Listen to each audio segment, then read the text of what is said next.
The Heart of It. Roy West kicking in towards the centre. A distinctly Tasmanian conversation. I can feel what it will be like when Tassie plays his first game, and I just... Lynch gathers, he's got loose men everywhere, but he decides to have a pump shot, and it's an absolute ripper! 200 goals for Peter Hudson. What a fantastic effort. How did he do that? Bear kick finishes off in style. Up towards half forward, Stewart flying over the top. Oh, pulled in a beautiful mark. Well done from Scott. After all, Shredder's got the first goal. Has it done? Nichols has had the big ruck with it. Oh! Crosswell!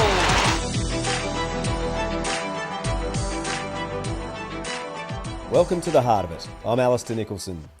Well, the AFL's annual draft has become a much-hyped TV event split over 2 nights, creating enormous interest and anticipation.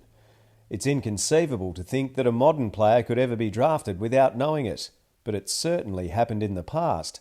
Jamie Cox is living proof. A Tasmanian sporting champion best known for the beautiful batting technique that saw him churn out more than 18,000 first-class runs. Cox was drafted at pick 19 by Essendon in 1987 and didn't have the faintest clue about it. In what he describes as a classic sliding doors moment, Cox ultimately knocked back the chance to join the Bombers, with the pursuit of a prized baggy green test cap far more compelling at the time. It's a decision to this day he regrets. But Cox did get his taste of AFL football later in life as a senior administrator. This is Jamie Cox's Tasmanian footy story. Absolute pleasure to join you, Al. Great to reconnect. Jamie, your cricketing exploits are well known. You're one of Tassie's favourite sons and finest cricket products, but is it fair to say that footy was actually your first love? It actually is, yeah, and it's still one of my strongest sporting loves. I've loved AFL footy from the moment I was old enough to walk. I'm your classic country kid who played both, cricket and footy, cricket in the summer, footy in the winter, and probably one of my few life regrets is not playing more football. To be dragged back into it as a senior administrator was a great joy, but it's an amazing game, and certainly was a massive part of my childhood and life growing up on the northwest coast of Tassie. You're a Wynyard boy. Your dad was a great player with the Wynyard Footy Club, and I want to touch on a very famous game he was part of in a moment. But what are your earliest memories of football on the northwest coast? Well, realistically, footy and cricket was similar. It was very tribal. It was very strong, and these were my first sporting heroes. And to this day remain some of the people I admire most, and the people who gave me my start, if you like, in sport. Because growing up at the Wynyard Football Club and the Wynyard Career Club was just one of I was so lucky to do so. It was a town that just thrived around these two institutions, and ironically, or maybe not ironically, maybe it was good luck or good fortune, I don't know, but I lived in a house which was literally right in the middle of the both. So I could walk 1 block to the football ground or 1 block to the cricket ground the other way. So it was just such a fantastically fortunate childhood where our lives revolved around sport and revolved around active lifestyles at either one of those clubs. And our social lives just literally revolved around sport. Who were some of your key influences that you can remember around that Wynyard Footy Club when you were growing up? I mean, I sort of grew up watching, the Kevin Maddens of the world, and Kevin Taylor was a bloke I ended up playing a little bit with during my very brief playing career at Wynyard. Tony Flint, something came up the other day. Flinty was a Wanda medalist, or I think it was an Oval 10 medalist, or whatever it was called anyway in the day, and it brought back some amazing memories because I played my handful of games for Wynyard as a sort of an undersized fullback, and Flinty won the medal that year playing out of a back pocket. One of those he was before his time, sort of a modern day runner off half back, and it just brought back some awesome memories of what was unfortunately too short a story from my perspective, but. It was just they were always competitive. Wynyard probably never won as much as they would have liked, but there was always just such a great breeding ground for good young footballers. And history would suggest a lot of AFL champions have come out of the place. So it was a great pleasure growing up there, Al. Kevin Taylor, I think he kicked 141 goals in that year that you played with him, which I stand to be corrected is still a record for the North West Coast competition. Your dad won a couple of best and fairest at Wynyard, is that right? I'm not sure. Dad, quite a humble man, doesn't talk a lot about his footy background, but played an enormous amount of footy with there and also in Myala at other stages in his career. But I mean, one of my earliest football memories is watching my old man play in the old Wynyard Cats jumper, which in those days was like a Carlton jumper, kicking drop kicks out as a mature aged fullback out from fullback. And I was embarrassed as a kid standing behind the goal thinking, Dad, what are you doing? Stop doing that. My mates are watching you kick drop kicks out from fullback. That's just not how it gets done these days. But no, he was a very well respected player. Played state football and played football in some of those great eras of Wynyard footy. And Northwest footy. So I know fondly remembers his days. Did he talk much about the famous 1967 state final? He was one of the best to field that day, and obviously a match full of controversy. David Collins denied his shot at goal after the siren when the Wynyard fans infamously pulled the goalposts out of the ground at West Park.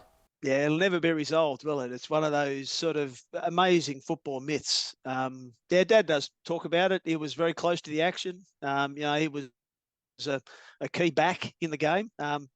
Doesn't sort of go into much detail, or whether he forgets, I don't know, but doesn't go into much detail around whether he could have affected the game a bit differently. But it was an extraordinary day. I remember one of my first memories of walking into the AFL. There's a sort of a pictograph of the game's history, a mural on the wall in the AFL, and one of the clear pictures is that scoreboard of that day. So it's a game that went down in folklore, and as I said, you'll probably have people arguing about the outcome for forever and ever, because no one will ever quite clearly know who won the day. Now, I was looking through the 1987 draft. There were 65 selections. Brendan Gale was taken, Graham Wright was taken, so a couple of other Northwest Coasters there. And then at pick 19, a guy called Jamie Cox, off to the Essendon Football Club. What can you tell me about that, Coxie? How did you nearly become an Essendon player? Al, really, I don't know. And that sounds a bit silly and a bit flippant, but it was a day. I don't think it was the second year of the draft, I reckon. I remember yes. Lynchy, who was a mate, went the year before to Fitzroy, and I vividly recall I was actually in Perth at the time, and it was I was 12th man for a Shield game, Sheffield Shield game in Perth, which was just my first time around the Tasmanian team. And back in those days, the desk phone in the hotel rang. And it was Essendon on the phone saying, we've just selected you with pick 19 in the national draft. And honestly, I didn't know what to say. And I literally didn't give it another thought at that moment. My head was all around trying to get ready for a cricket match. So it was something which, to this day, I wished I'd have thought about it more. I wished I'd have given it more greater consideration. And I say that with hindsight now. I wouldn't have changed a thing about what cricket's done for me and given me. It's landed me where I am today. But Essendon were pretty good in that time, and they were a powerful club through that period. I guess it was your classic sliding door where I didn't give it enough appreciation, didn't really give it enough consideration, and never really thought. Footy to me was a great game, a game I enjoyed playing with my mates, but I never truly had an aspiration, I suppose, to be an AFL footballer, whereas I had a strong desire to want to play cricket for my country. But reality is, I was probably closer to playing for Essendon than I was for Australia in many ways. So it's one of those funny sliding doors moments that I wished I'd have considered more, because I really did love playing footy. I think most people believe you were a lot closer, or should have been a lot closer to playing for Australia than perhaps you think you were, Jamie. Did you even know that the draft was on, or that you were in the reckoning? No previous contact with the club. Which in itself is odd. And there was a bit of a story, a bit of a Peter Who kind of story going around, that my brother was more the football. I mean, Steve was 4 years older than me and playing more regular football at Wynyard. We'd just come through a final series, and I started the year in the under-19s and finished the year, probably the last 10 or so games, playing in the seniors. as I said, was playing sort of as an undersized back. And I remember in this particular game where I think Essendon watched me play, I played on Mark Williams, the great Bill Williams, who was a fair bit older than me that day, but also had about 25 kilos on me at least. Against East Devonport, we lost the game. I don't know. I don't think Bill kicked a heap, but that would be odd because he was such a super player. But I've never really got the story as to what they looked at, what they saw, why they wanted me, and I sort of half believe that maybe they were watching Steve and got the names confused. Or so. Honestly, I don't know. It's a weird story, and in those days, I've actually caught up with a guy called Noel Bosch afterwards, who with Neil Judkins was one of their key recruiters at Essendon, and he's told me some lovely stories about why they did it and why they were disappointed that I didn't consider it more. So I had a wonderful couple of days with Kevin Sheedy at the time, who promised me that he would sort of involve my cricket, not mean that I'd have to retire from cricket, because she's played a lot of cricket himself in Victoria. So yeah, look, I wish I'd have considered it. I really do. I wished I'd have sort of given it a go and tried to combine the two for a period of time. But I was obviously a more committed cricketer and headed down that path, which, who knows? Stephen had a really good football career, didn't he? Played senior footy at Wynyard, won a premiership at Glenorchy and had a stint in the SANFL for a while. Yeah, he did. Played at Woodville, which I also had a year. So when I got drafted, I decided to play after my cricket academy year in Adelaide. I stayed and had a year at Glenelg and played against Steve, actually. Yeah, ironically, played on him on a day, Glenelg versus Woodville. That was some of the last footy I played. I actually played a couple of games with him at Glenorchy as well, back in about 94. When I came back, I was doing some running for Clarence and then thought, why not go and play? But because I'd had 4 or 5 years out of footy, I was in and out a lot. Played 2 senior games at Glenorchy and thought, nah, this is ridiculous. I need to commit myself one way or the other. But now Steve's still playing to this day, still playing Super Rules footy. His career was long, certainly a lot longer and better than mine. And yeah, loved it, still loves it, still been heavily involved in footy to this day. And around that time as well, Tassie was playing some State of Origin footy. You were in the midst of becoming a first-class cricketer, but Tassie was playing Origin matches in the early 90s under Robert Shaw. Can you remember those matches vividly? Well, like 400,000 others, Al, I was at North Hobart Oval that very special day, standing on the outer wing, up on the hill, up on the bank, watching us beat Victoria. I actually had a few mates in that team who were, it was a fantastic. I mean, that the young Tasmanians playing in that team was something which is probably underestimated. There's, I was lucky enough to play in the Tasmanian under-16 team with some of the guys who were in that game in 1990, wasn't it? I played with Paul Hudson, Andy Lovell, Col Alexander. We had a really good under-16 team that a lot of those guys went on and had fantastic AFL careers. So it was a special day, and one that I can genuinely say I was there. It was a fabulous day. Yeah, the joint was absolutely heaving, wasn't it? That last quarter was phenomenal with all those goals, that avalanche towards the Horrig Orange stand end of the ground. It's not a bad segue actually into what life might look like when Tassie has teams in both the AFL and AFLW. Now, as a St Kilda administrator, a very senior administrator at St Kilda, you played a key hand in getting the AFLW team off the ground. How personally did you feel when news came through that Tasmania had been granted those long-awaited licences?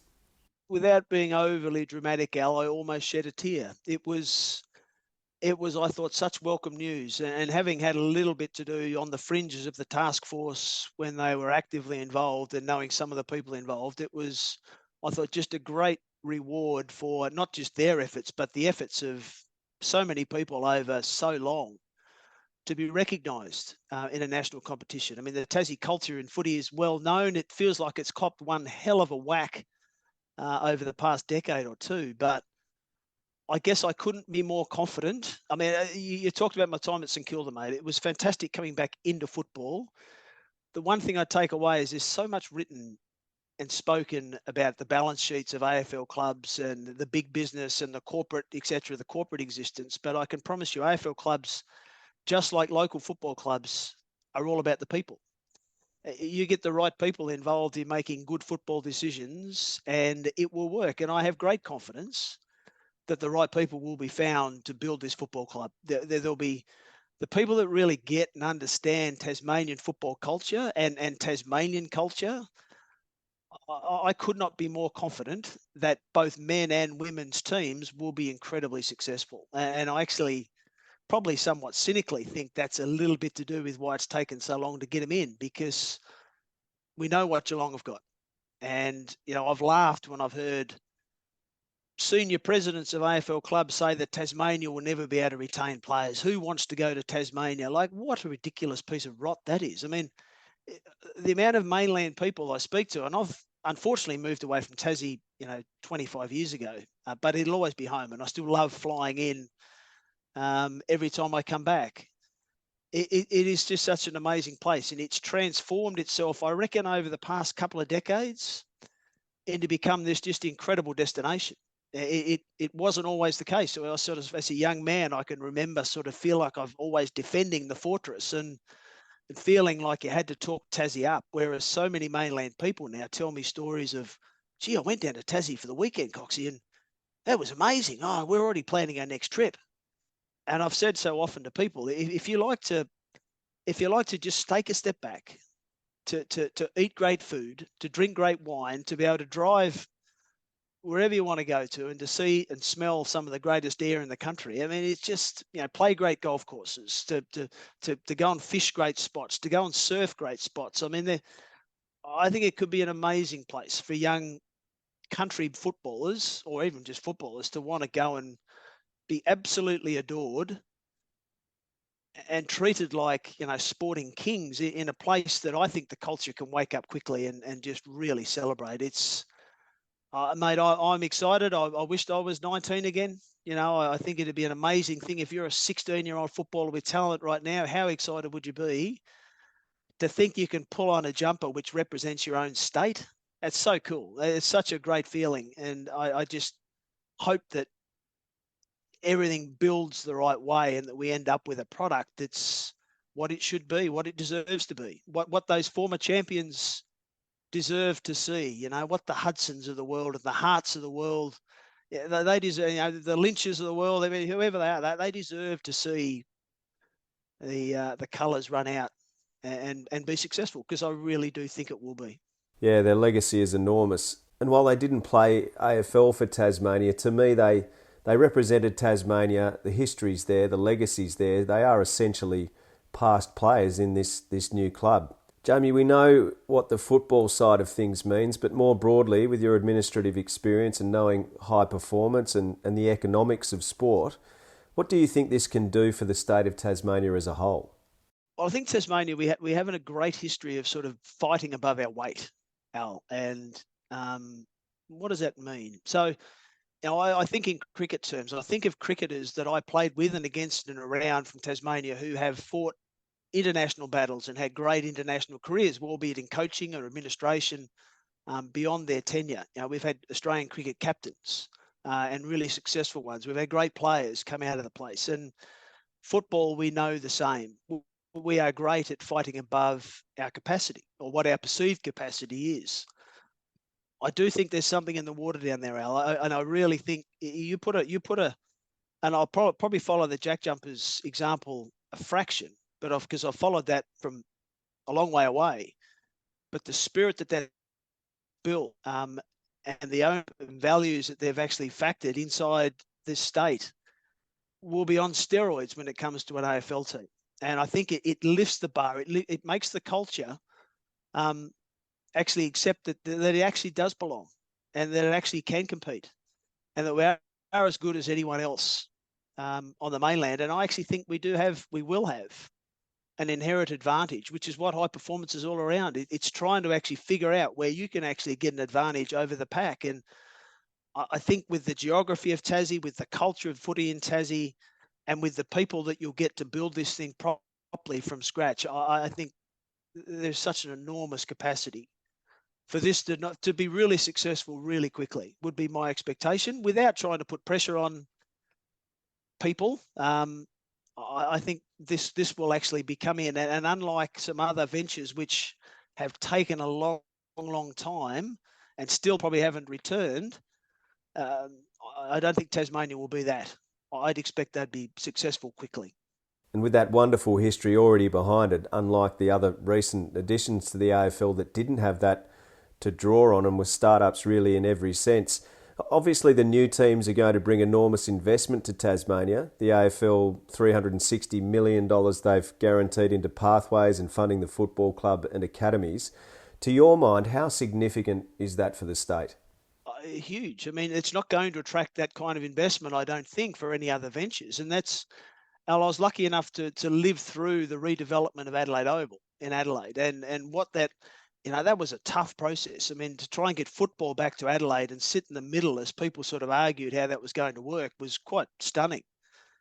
But the beauty of that is very similar to Hobart. You've got an attraction, a stadium right on the cusp of on the edge of the city centre, where it just naturally attracts people after work and people just to walk down the road. Now, that is now, it's a much longer story than this, but that's now just a world-class stadium, a world-class entertainment venue. And I think this can be similar. It can completely wake Hobart up and make it a big player on the national stage. It's, I've tried, I must admit, my nature is to try and understand both sides of this argument. And I will continue to do so, but I guess where I keep landing, and my bias is obvious, but where I keep landing is that the economics of this, to actually deliver everything that Tasmania needs, it needs a real boost to the economy. This will supercharge it, I think. And the fact that, there's a big investment from Tasmania, but there's a huge investment as well from the federal government and the AFL to make this work. And what we've seen, from what they've also delivered to other parts of the country, the AFL will make this work.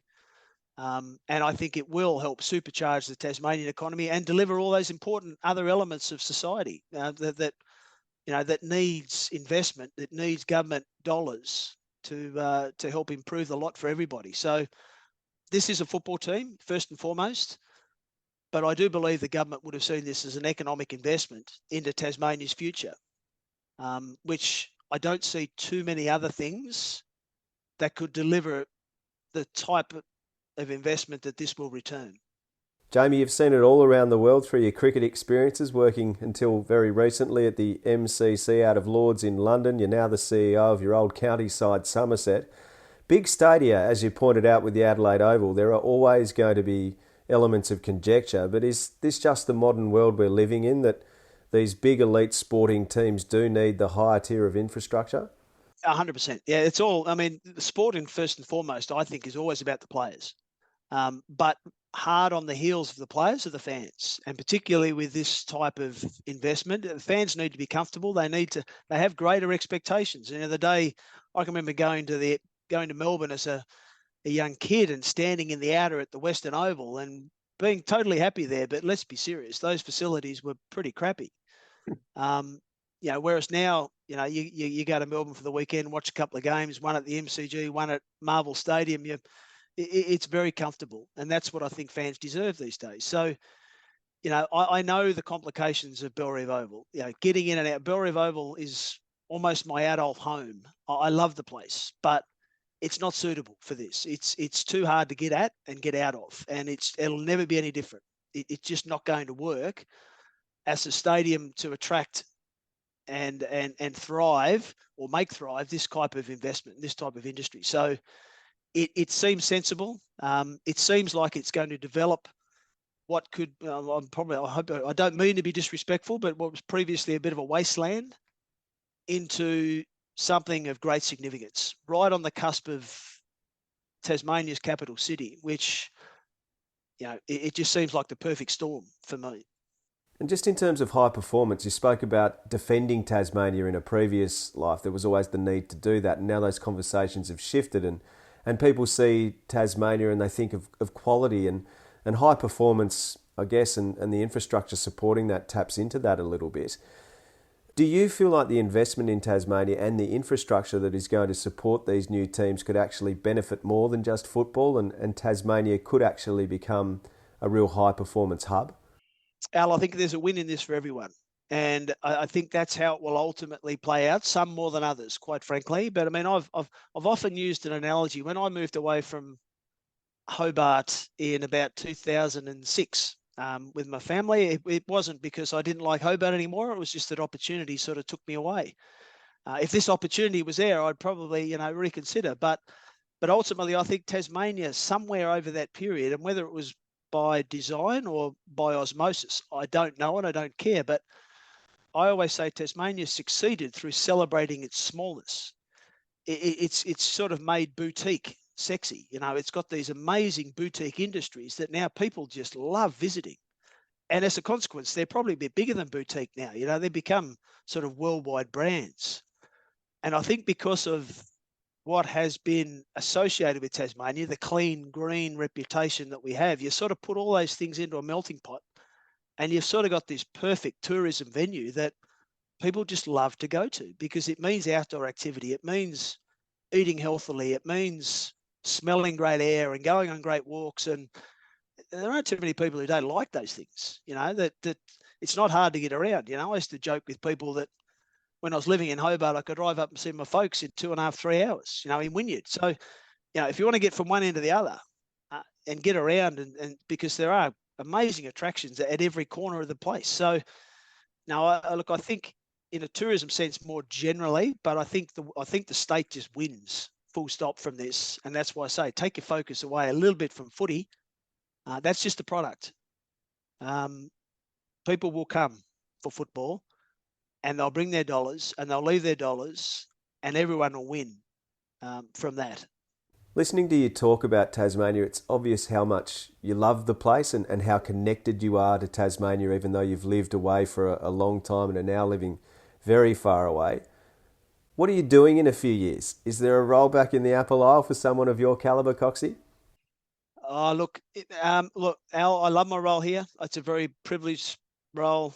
If anyone rang and said they wanted some help in putting this together, it would be really hard to not jump on board because whether that call comes or it doesn't, I could not be more passionate about this coming together. And I know that, having spoken to some other Tassie expats who, you'd be fully aware that irrespective of whether you live there or you don't, there's something which connects Tasmanians.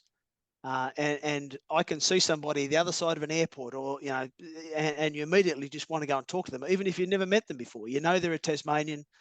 And that's what I've experienced during my time previously in the AFL is, pre-game, you'll see someone in commentary or someone in the opposition team, you'll just find them as fellow Tasmanians. And I just have great faith. It may sound a little bit naive, but I do firmly believe that Tasmanian spirit, which serves us well, and let's be fair, I think we all know what that means, will ultimately make this work. I'm not just excited about the team or the teams. I'm excited about the teams being really strong, tough teams to beat. And I do think that's a reality fairly quickly in its existence. Yeah, I totally agree. Jamie, I know you're a busy man, so just a couple of quick fire questions to wrap up our conversation today. Greatest Tasmanian footballer of all time? Well, Baldock was the first name that comes to my head, even though I obviously never saw him play, but my father played against him and says that there was just nothing like him. So probably Hutto was the one I saw and just thought I didn't understand how someone could just do what he did. Maybe those two. All right, and I know you didn't play a lot of senior footy in Tasmania, but who would you describe as your toughest opponent played with or against? Well, I mentioned his name earlier on. Bill Williams was the bloke. I remember actually the week I got told I'm going to play full back on Bill Williams. I remember just almost thinking, huh? What? It would have been, crikey, Bill had knee reconstructions. He was probably late 30s, so everything is in my advantage. But that's if this is all about first instinct answers. That's what we want. That's who I played against, and he was a ripper. Yeah, and a great bloke as well. Tassie team song, are you a traditionalist? Do you like the old school songs or do you want something new like the Giants went with the Cat Empire? No, more traditional. Yeah, I think you find one of those traditional footy tunes, albeit one that hasn't been used already. That could be tricky. I don't know. But I would like something with a bit of familiarity. Okay, and you get one selection, men's and women's, from the current crop in the AFL and the AFLW. If you could pick one player for our teams, who would you select in both men's and women's? I'd take the Bont, although he might be a bit old by then. In the girls, I'd take Georgia Patrikios, who's just silk from St Kilda. Kicks the ball better than most of the St Kilda men.